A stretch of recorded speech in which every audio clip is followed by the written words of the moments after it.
सभी का news India पर। मैं हूं आपके साथ नीतू गुप्ता। उत्तराखंड की खबरों की शुरुआत करेंगे बड़ी खबर के साथ। मसूरी से बड़ी खबर मिल रही है, जहां 27 करोड़ रुपए के बजट से बनेगा हेलीपैड और राधा भवन एस्टेट में बनाया जाएगा हेलीपैड। हेलीपैड के लिए 27 करोड़ का बजट जो है वो तय किया गया है। बड़ी जानकारी इस वक्त की, हेलीपैड बनाने के लिए 27 करोड़ का बजट आवंटित किया गया है। मसूरी से ये खबर, जहां पर मसूरी में हेलीपैड बनाया जाएगा, राधा भवन एस्टेट में ये हेलीपैड बनाया जाएगा और इसकी जो कीमत है, जो इसका बजट है, वो 27 करोड़ रुपए बताया जा रहा है कि ये बजट इस हेलीपैड को बनाने में लगेगा। तो मसूरी में 27 करोड़ रुपए के हेलीपैड के लिए बजट को निर्धारित किया गया है और अब तमाम सुविधाओं के साथ इस हेलीपैड को यहां पर बनाया जाएगा ताकि तमाम चॉपर्स जो है वो यहां कम दूरी के साथ उतर सके। इसीलिए ये जो हेलीपैड है वो बनाया जाएगा। तो हेलीपैड का निर्माण किया जाएगा। इसका जो बजट है वो 27 करोड़ रुपए बताया जा रहा है। मसूरी से ये बड़ी जानकारी, राधा भवन एस्टेट में ये हेलीपैड बनाया जाएगा।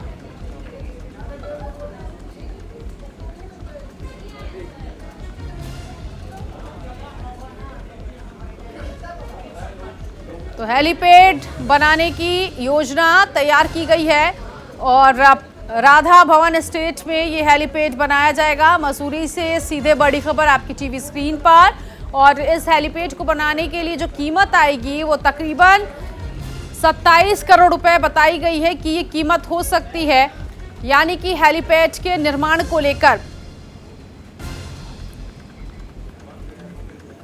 ये हेलीपैड जो है वो बनाया जाएगा। हितेश इस वक्त सहयोगी जुड़ गए इसी खबर पर आगे की जानकारी के लिए। हितेश, कहा जा रहा है कि 27 करोड़ का बजट जो है वो आवंटित किया गया है इस हेलीपैड को बनाने के लिए। क्या खासियत होगी, कब से बनना शुरू होगा, क्या ड्राफ्ट तैयार किया गया है? जी बिल्कुल, मसूरी में जो एक राधा भवन में एक हेलीपैड बनना है, जिसके लिए 27 करोड़ का बजट का भी प्रस्तावित हो गया है। और लगातार जिस तरह से यहाँ पर 4 लाइन हाईवे उत्तराखंड के लिए, मसूरी के लिए बनाया जा रहा है, उसी के लिहाज से, क्योंकि राजधानी देहरादून में ज़्यादा ट्रैफिक को देखते हुए जो लोग बाहर से यहाँ पर आ रहे हैं, जो बाहर से जो मसूरी का जो रुख करते हैं, उनके लिए मतलब यहाँ पर ये हेलीपैड यहाँ पर बनाया जा रहा है और अगले महीने से इसका कार्य शुरू होगा। जी बिल्कुल, ऐसे में हितेश, जब ये हेलीपैड बनेगा और इसके लिए जो ड्राफ्ट अभी इस वक्त तैयार किया गया है, किस तरह की और सुविधाएं हो सकती हैं? क्योंकि आप जिस तरह से बता रहे हैं कि पहाड़ी राज्य में आने के लिए यहाँ पर आसानी हो जाएगी।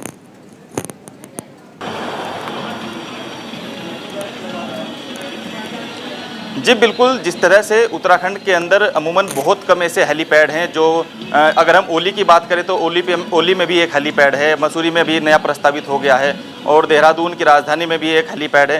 तो 4 से 5 ये पिथौरागढ़ में भी एक हेलीपैड है, 5-6 ये हेलीपैड है जो प्रदेश की सरकार ने प्रस्तावित, पहले से तो बने हुए, ये एक प्रस्तावित हुआ है। और पर्यटन के लिहाज से मतलब ये बहुत खास माना जा रहा है, क्योंकि जो उत्तराखंड की जो धामी सरकार है वो पर्यटन पर बड़ा जोर दे रही है, जिससे ये मसूरी का हेलीपैड है इसे प्रस्तावित किया गया है।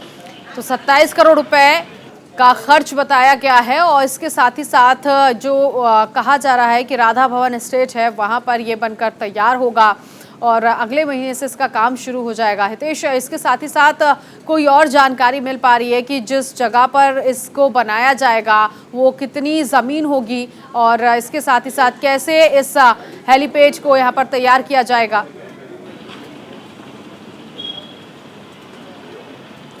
जी बिल्कुल, राधा भवन के आसपास काफ़ी सारी ऐसी जंगल की जो ज़मीन है और कुछ वहाँ पर जो ग्रामीण हैं वो रह रहे हैं, क्योंकि वहाँ पर ज़मीन को अधिग्रहण करने का काम अभी सरकार के जो अधिकारी हैं उन्होंने मतलब अपना रोड मैप तैयार कर लिया है। जो वहाँ पर लोग विस्थापित हैं उनको वहाँ से हटाकर कहीं और भी स्थापित किया जाएगा। और जिस तरह से मतलब वहाँ की जो राधा भवन की जो ज़मीन है वो एक्वायर वहाँ पर कर ली गई है और जल्द ही वहाँ पर इस तरह के जो काम है, क्रियाकलाप है और भी बहुत सारी चीज़ें हैं जो वहाँ पर बनाई जाएंगी। ठीक है, बहुत शुक्रिया फिलहाल इस जानकारी के लिए, लेकिन आप बने रहिएगा, एक बार फिर से आएंगे आपके पास, आगे की खबरों पर आपसे जानकारी लेंगे। आगे बढ़ेंगे। द्रौपदी मुर्मू के राष्ट्रपति बनने पर सीएम पुष्कर सिंह धामी ने काशीपुर में रोड शो किया। इस दौरान बीजेपी प्रदेश अध्यक्ष मदन कौशिक मौजूद रहे। बीजेपी कार्यकर्ताओं ने फूल मालाओं के साथ सीएम धामी और मदन कौशिक का जोरदार स्वागत किया। वहीं सीएम धामी ने कहा कि द्रौपदी मुर्मू दूरस्थल क्षेत्रों में रहने वाले समाज से आती हैं। उनके राष्ट्रपति बनने से एक बड़े वर्ग में लोकतंत्र और संविधान के प्रति आस्था और मजबूत होगी। पीएम और बीजेपी राष्ट्रीय अध्यक्ष जेपी नड्डा ने राष्ट्रपति चुनाव में अंतिम छोर पर खड़े हुए व्यक्ति को आगे लाने का काम किया है।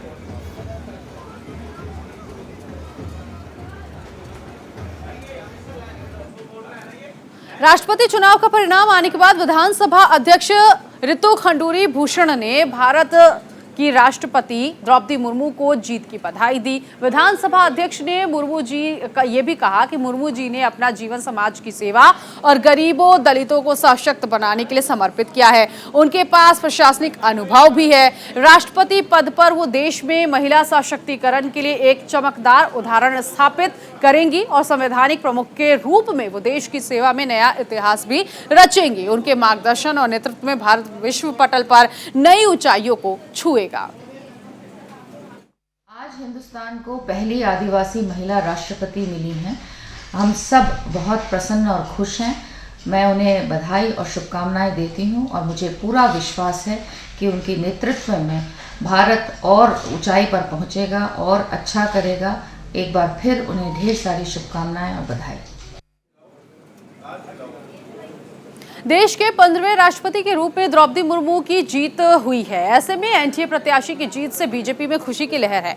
ज्वालापुर पूर्व विधायक सुरेश राठौर ने अपने कैंप कार्यालय में बड़ी संख्या में बीजेपी कार्यकर्ताओं के साथ जश्न मनाया। सुरेश राठौर ने कहा कि देश में पहली बार सर्वोच्च पद पर अनुसूचित जनजाति से संबंध रखने वाली द्रौपदी मुर्मू बैठ रही हैं। वहीं द्रौपदी मुर्मू की जीत से विपक्ष को एक बार फिर से झटका लगा है। जनता विपक्ष की मंशा अच्छे से समझने लगी है, इसीलिए विपक्ष से जनता का भरोसा भी उठता जा रहा है।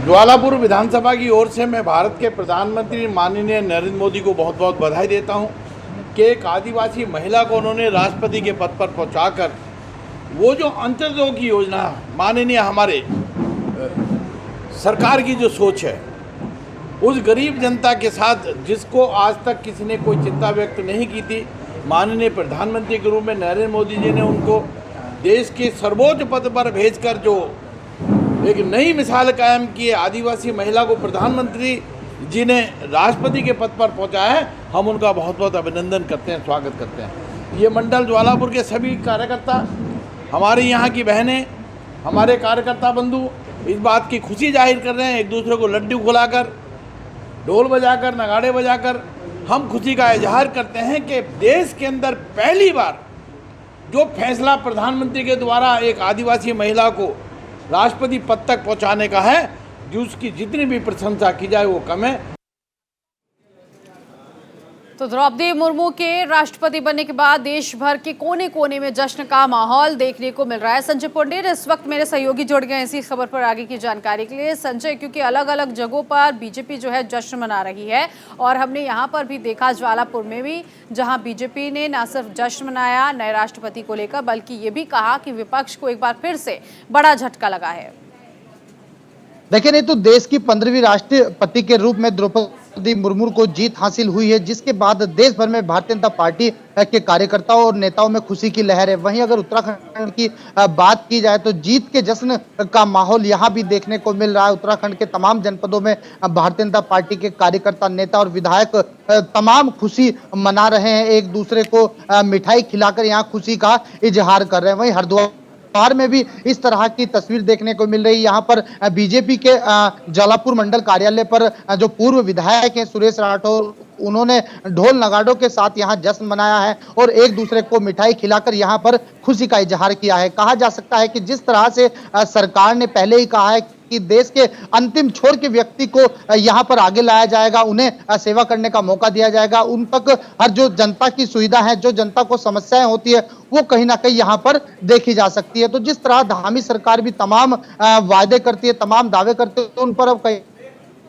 ना कहीं तेरी, हालांकि जिस तरह देश के कोने कोने में खुशी है, तो वहीं हरिद्वार में भी यहाँ खुशी देखने को मिल रही है। नीतू, संजय आप बने रहिएगा, एक बार फिर से लौटेंगे आपके पास। उधर देहरादून में द्रौपदी मुर्मू के भारत का राष्ट्रपति बनने पर देहरादून में बीजेपी कार्यालय में महिला कार्यकर्ताओं ने भी खुशी व्यक्त की है। बीजेपी कार्यकर्ताओं ने अपनी पार्टी का आभार जताते हुए कहा कि ऐसा पहली बार हुआ है कि एक आदिवासी महिला को राष्ट्रपति पद के लिए चुना गया है। इससे महिलाओं का सम्मान और ज्यादा बढ़ रहा है। नारी शक्ति जिंदाबाद, महिला मोर्चा जिंदाबाद, महिला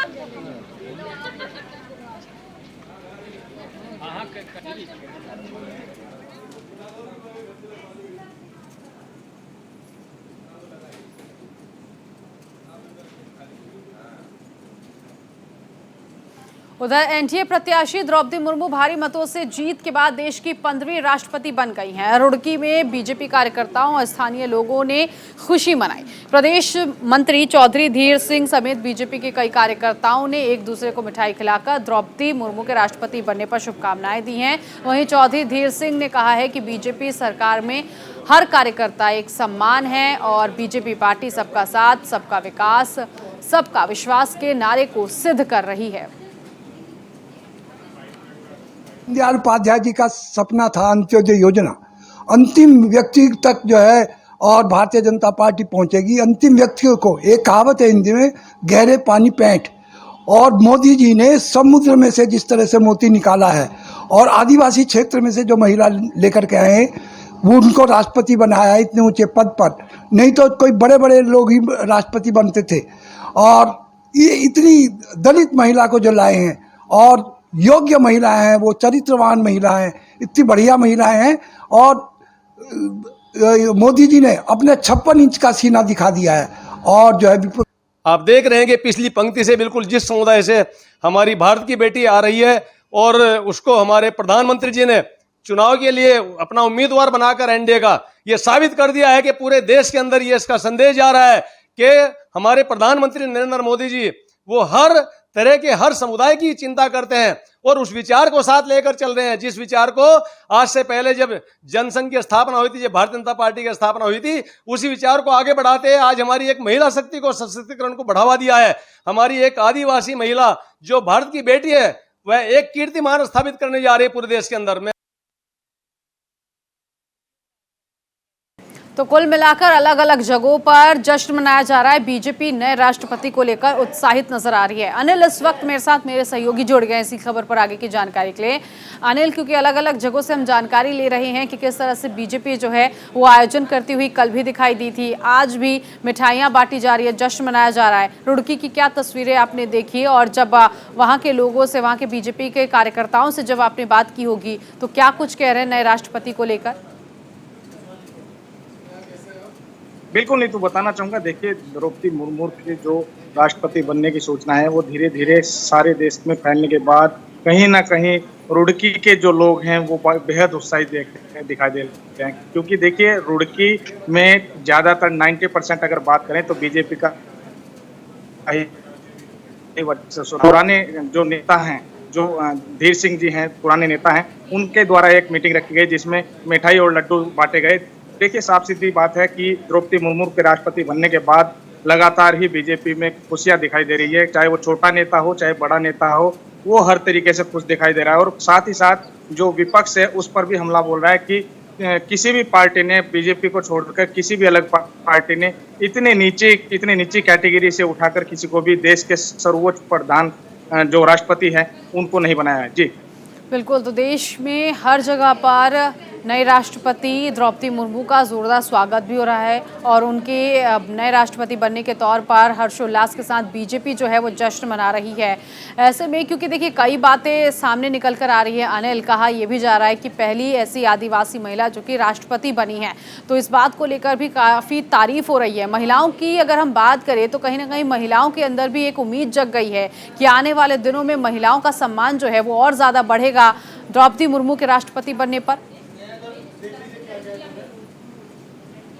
बिल्कुल नीतू, बताना चाहूंगा, देखिए बीजेपी के द्वारा लगातार चाहे वो केंद्र सरकार हो चाहे राज्य सरकार हो, महिला सशक्तिकरण को लेकर पहले ही काफी योजनाएं चल रही हैं।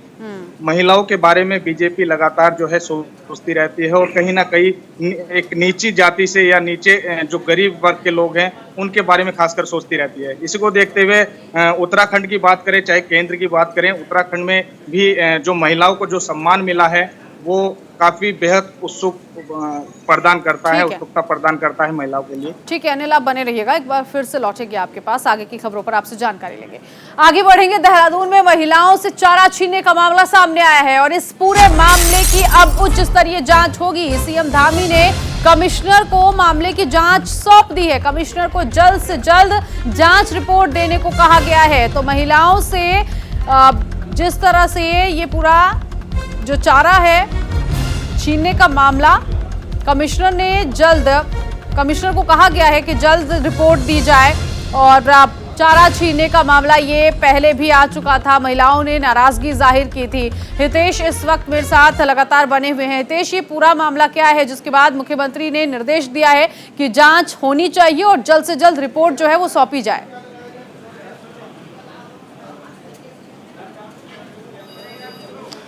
बिल्कुल नीतू, देखिए ये उत्तराखंड के चमोली का एक हेलंग गांव है जहां पर टीएचडीसी का एक डंपिंग जोन है और डंपिंग जोन में वहां पर घास थी और जो वहां की स्थानीय महिला हैं वो वहां पर घास काटने गई थी।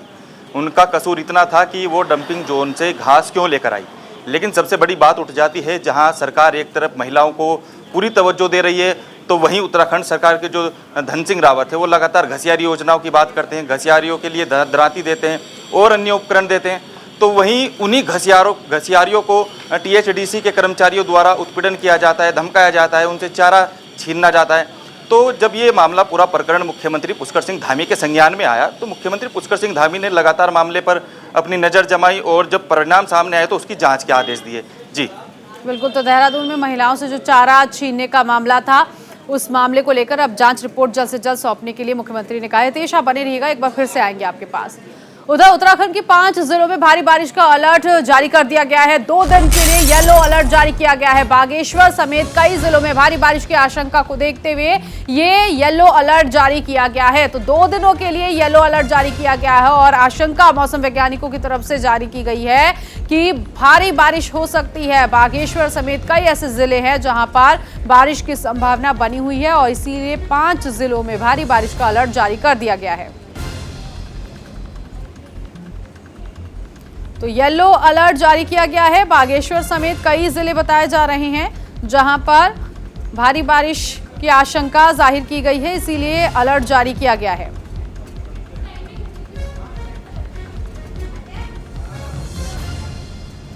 तो इन दिनों एक बार फिर से भारी बारिश की आशंका जाहिर की गई है। हितेश लगातार हमारे साथ बने हुए हैं। हितेश, 2 दिन के लिए येलो अलर्ट जारी किया गया है। बागेश्वर के अलावा कौन कौन से जिले हैं जहां पर ये येलो अलर्ट जारी किया गया?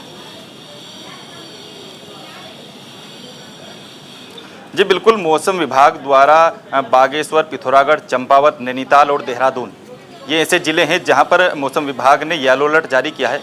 पिछले 24 घंटे में 2 बार यहां पर मूसलाधार बारिश हो चुकी है। पर्वतीय क्षेत्रों की अगर हम बात करें तो लगातार वहां पर भूस्खलन और चट्टान खिसकने का मामले सामने आ रहे हैं। हालांकि कोई हताहत होने का मामला नहीं है। 166 जो रोड हैं वो राजमार्ग हैं, उनमें कुछ रास्ते हैं जिनको ब्लॉक कर रखा है, लेकिन उनमें से 46 रास्ते अभी तक खोले गए हैं। उन्होंने मौसम विभाग ने साफ तौर पर जो पर्यटक हैं उनको बोला है कि अगर आप पर्यटन के लिहाज से, घूमने के लिहाज से उत्तराखंड आते हैं तो अभी ना आए, बेहतर यही रहेगा। जी, लेकिन जो कांवड़िए यहाँ पर पहुँच गए हैं या फिर जो 4 धाम के जो दर्शनार्थी हैं वो यहाँ पर पहुँचे हैं, उनके लिए क्या उचित व्यवस्था की जा रही है?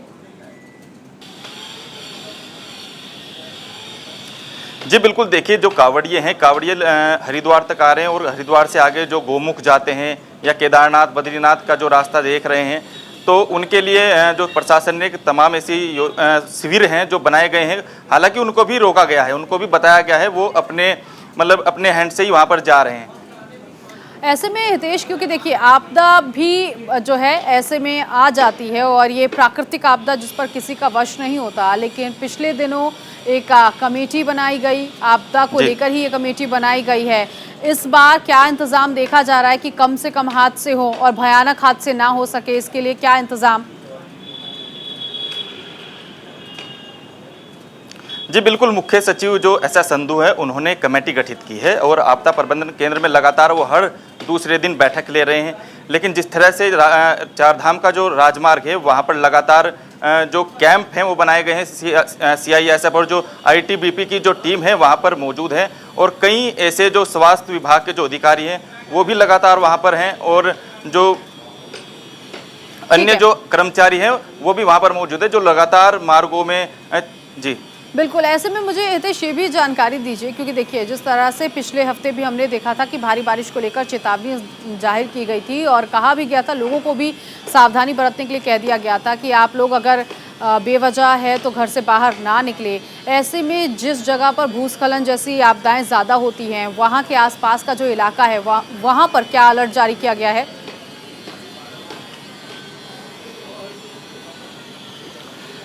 जी बिल्कुल, देखो जो वहाँ के मूल निवासी हैं, जो वहाँ के स्थानीय लोग हैं और वहाँ पर भी हताहत होने के मामले सामने आए हैं, लेकिन वहाँ पर भी लगातार प्रशासन अपनी नज़र बनाए हुए हैं। वहाँ पर भी SDRF NDRM की टीम मौजूद है और जो वहाँ के लोग हैं वहाँ के लोगों को वहाँ से अलग कर दिया गया है, वहाँ के घरों को खाली कर दिया गया है। वहाँ से जो सुगम जगह है वहाँ पर उनको स्थापित करने की पूरी प्रक्रिया वहाँ पर चल रही है। ठीक है हितेश, बहुत शुक्रिया इस जानकारी के लिए। तो कुल मिलाकर येलो अलर्ट जो है 2 दिन के लिए जारी कर दिया गया है और इसके साथ ही साथ ये भी कहा गया है कि इन दोनों ही दिनों में तमाम सावधानियां जो हैं हर किसी को बरतनी बहुत जरूरी है। चलिए इसी के साथ इस बुलेटिन में अभी के लिए बस इतना ही।